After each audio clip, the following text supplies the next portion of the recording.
Dave, how are LeBron and AD approaching tonight's pivotal game after pretty subpar performances by their standards in Game 3?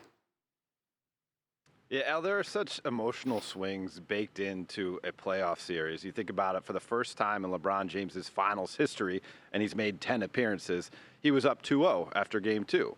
Then after Game 3, he has his postseason high of 8 turnovers, and everything feels like the sky's falling down on the Lakers. Now, LeBron says he just stays on edge. He stays locked in for the entirety of a postseason series. He doesn't try to feel the wins too much, doesn't try to feel the losses too much. And that same mentality is being picked up by Anthony Davis. Anthony Davis had 5 turnovers himself and just 15 points in Game 3. He said that, much like we've seen LeBron James in the past stay off social media, stay off his phone, he's doing the same thing. No social media for him. He's not hearing the noise. And the good thing for these Lakers is they've been great in bounce back opportunities. 3-0 this postseason thus far, coming off a loss. Anthony Davis, 33 points per game on 63% shooting in those games. And LeBron James just about averaging a triple-double, 21 points, 9 rebounds, 9 assists. Exactly. Let's pump the brakes. Game 3 was really fun, but they're still in firm control. No sweep on the table anymore, but certainly plenty still there for the Lakers. However, Bam Adebayo might be a go in this game. For more on this game, let's turn it over to Hannah. Thanks, Dave.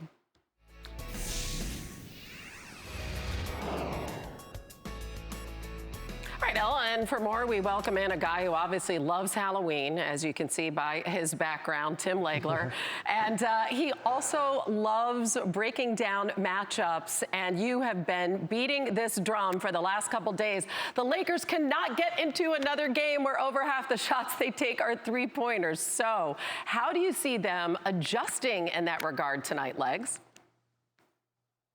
Yeah, Hannah, look, we know that the standards by which a good shot is determined have changed in the NBA. We know that. What was considered a good three-point attempt when I played is a lot different than now.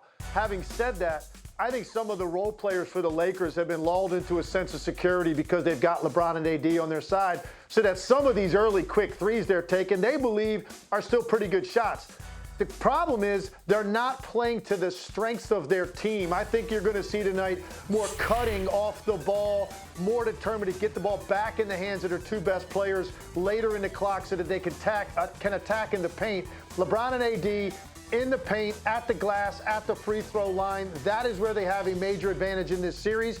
And I think you're going to see that adjustment because I'm certain when Frank Vogel and this team took a look at the game film yesterday, it was glaring to them how quick and easy those three-pointers were coming, and that's playing right into the hands of what Eric Spoelstra is hoping because he's playing the numbers game. And the numbers say over a period of time, the Lakers three-point shooters are going to come back to earth, and they're going to be mediocre at best. Therefore, take advantage of where you're at your best, which is LeBron and AD in the paint. Both of those guys are going to be much more aggressive. Yeah, and good point about them being quick. I think something like 10 of those three-pointers were less than 10 seconds into the shot clock. So there's something else you've been preaching, and that is for Jimmy Butler to be aggressive offensively, 40-point triple-double. But he said, you know what, it's not about the numbers. I'll do whatever it takes to get the win. So when you look at the big picture here tonight in Game 4, what specifically are they going to need from Butler to even up this series?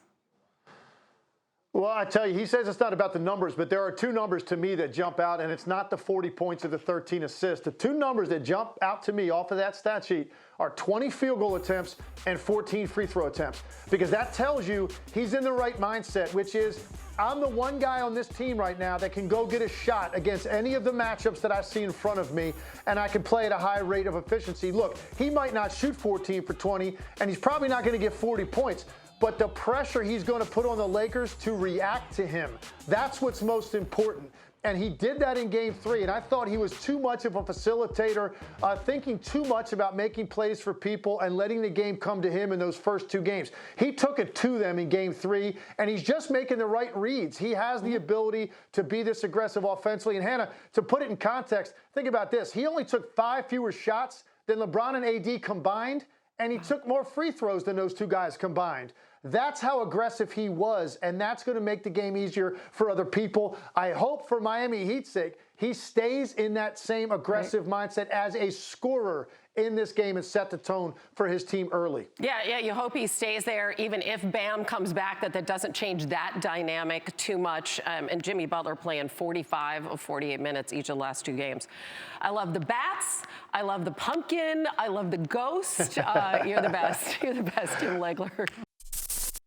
Thanks for watching ESPN on YouTube. For live streaming, sports, and premium content, subscribe to ESPN+.